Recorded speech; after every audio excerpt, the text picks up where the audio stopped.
বানপীড়িত অঞ্চল বিশেষকৈ খাপকটা হাতীমুখা আজি আমাৰ কমল চাপৰিকে ধৰি বিভিন্ন অঞ্চলত পৰিভ্ৰমণ কৰি আমাৰ বান বিধ্বস্ত মানুহসকলৰ অভাৱ অভিযোগৰ বুজ লওঁ আৰু তেখেতসকলক আমি কি ধৰণে চৰকাৰে ব্যৱস্থাৰে তেখেতসকলক স্বাভাৱিক অৱস্থালৈ অনাৰ কাৰণে আমাৰ চৰকাৰখনে যি ধৰণে কাম কৰি আছে মই আশা ৰাখিছোঁ যে মাননীয় মুখ্যমন্ত্ৰীৰ তত্ত্বাৱধানত বানপীড়িত ৰাজ্যসকলৰ স্বাভাৱিক অৱস্থা ঘূৰাই অনাৰ কাৰণে চৰকাৰে বিভিন্ন আঁচনিৰ মাধ্যমেদি আমাৰ শিৱসাগৰ চৰাইদেউ গোলাঘাট আৰু যোৰহাট জিলাৰ বানপীড়িত অঞ্চলসমূহত উন্নতি সাধন কৰে আৰু আজি দুদিনীয়া ভ্ৰমণসূচীলৈ আহিছোঁ প্ৰথমবাৰৰ বাবে মন্ত্ৰী হিচাপে আহি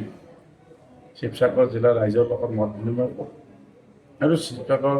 বিভিন্ন সংগঠন কোচ ৰাজবংশী সন্মিলনী কোচ ৰাজবংশী ছাত্ৰ সন্থা আমাৰ চিটুলকা ছাত্ৰ সন্থাকে ধৰি বিভিন্ন ছাত্ৰ সন্থাৰ প্ৰতিনিধি মই ইয়াত তেখেতসকলৰ অভাৱ অভিযোগৰ দাবী সম্বলিত প্ৰতিলিপি মোৰ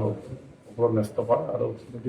দাবীসমূহ চৰকাৰীভাৱে যিমানখিনি পাৰোঁ সমাধান কৰাৰ চেষ্টা ইয়াতে কথা বিতৰ্ক সদায় চৰকাৰী পক্ষ আৰু বিৰোধী পক্ষ সদায় কৰে আৰু নেচাৰেলি বানপানীটো স্থানীয়ভাৱে বৰষুণৰ ওপৰত গোটেইখিনি নিৰ্ভৰ নকৰে ক'ৰবাৰ পৰা যিকোনো ব্যৱস্থা চাওক বানপানী আজি যথেষ্ট আমাৰ ভয়াৱহ বানপানী হৈছে কিন্তু বানপানীৰ উৎসটো এই মুহূৰ্তত কোনে ততালৈকে যে মানুহৰ দ্বাৰা নিৰ্মিত বুলি কোৱাটো ঠিক নহয় আৰু আমাৰ মাননীয় মুখ্যমন্ত্ৰী যি তথ্যভিত্তিক কৈছে যে এটা নেচাৰেল ডিজাষ্টাৰ গতিকে এইখিনিলৈ বিতৰ্ক কৰাতকৈ মই ভাবোঁ এই মানুহখিনিক উদ্ধাৰ কৰাৰ কাৰণে স্বাভাৱিক অৱস্থা ঘূৰি অনাৰ কাৰণে বিৰোধীয়ে সহযোগ কৰিব লাগে অকল বিৰোধীয়ে কৰা বা এই মানুহখিনিক বিভ্ৰান্ত কৰি সমস্যাৰ সমাধান নহয় সমস্যাৰ সমাধান কৰিবলৈ হ'লে সহযোগ লাগিব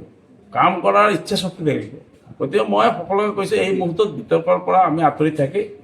ৰাইজৰ ওচৰ চাপে ৰাইজৰ অভাৱ অভিযোগ বুজ লৈ কেনেকৈ সমাধান কৰিব পাৰোঁ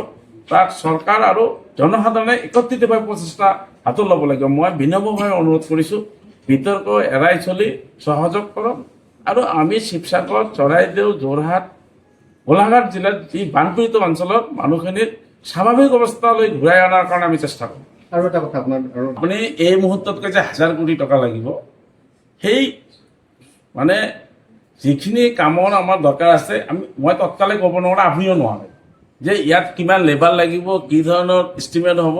গতিকে ভাল পাইছোঁ আপুনি এইখিনি কথা কোৱাৰ কাৰণে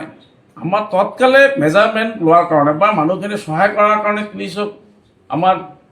70 কোটি টকা ইতিমধ্যে মোকলাই দিয়া হৈছে যে মানুহখিনি তৎকালে ব্যৱস্থা লোৱাৰ কাৰণে পাৰ্মানেণ্ট চলিউশ্যনৰ কাৰণে নিশ্চয় আপোনালোকে আশা কৰা ধৰণেৰে এই মানুহখিনি বা আমাৰ যিখিনি ব্যৱস্থা ইতিমধ্যে আমাৰ বিধ্বস্ত হৈ গ'ল এই বিধ্বস্ত ব্যৱস্থাটোক আমি সম্পূৰ্ণভাৱে স্বাভাৱিক অৱস্থালৈ ঘূৰাই অনাৰ কাৰণে নিশ্চয় আমাৰ মাননীয় মুখ্যমন্ত্ৰীয়ে কাম কৰি সেইখিনি বিশ্বাস ৰাখক আৰু ইতিমধ্যে যি অঞ্চলসমূহ এই ধৰণৰ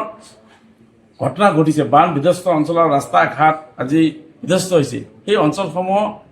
প্ৰত্যেক দিন মই নকওঁ প্ৰতি সপ্তাহত মন্ত্ৰীবিলাক আমাৰ মন্ত্ৰীগোটৰ মন্ত্ৰীসকল আহি আছে কিয় আহি আছে যে আমাৰ নিৰ্দেশ আছে মাননীয় মুখ্যমন্ত্ৰী নিৰ্দেশ দিছে যে বিবেকীয়ভাৱে আপোনালোকে যাওক আৰু এটা কথা কৈছে যে একেলগে যাব নালাগে যে আপোনালোকে ভাগে ভাগে যাব নিজৰ ডিপাৰ্টমেণ্টত কি সমস্যা আছে সমস্যাসমূহ আপোনালোকে অধ্যয়ন কৰক আৰু মোৰ ওচৰত আপোনালোকে এই সমস্যা সমাধানৰ কাৰণে কিমান পুঁজি লাগে কি ব্যৱস্থা লাগে সেইখিনি আপোনালোকে দাখিল কৰক নিশ্চয় মাননীয় মুখ্যমন্ত্ৰী আমাৰ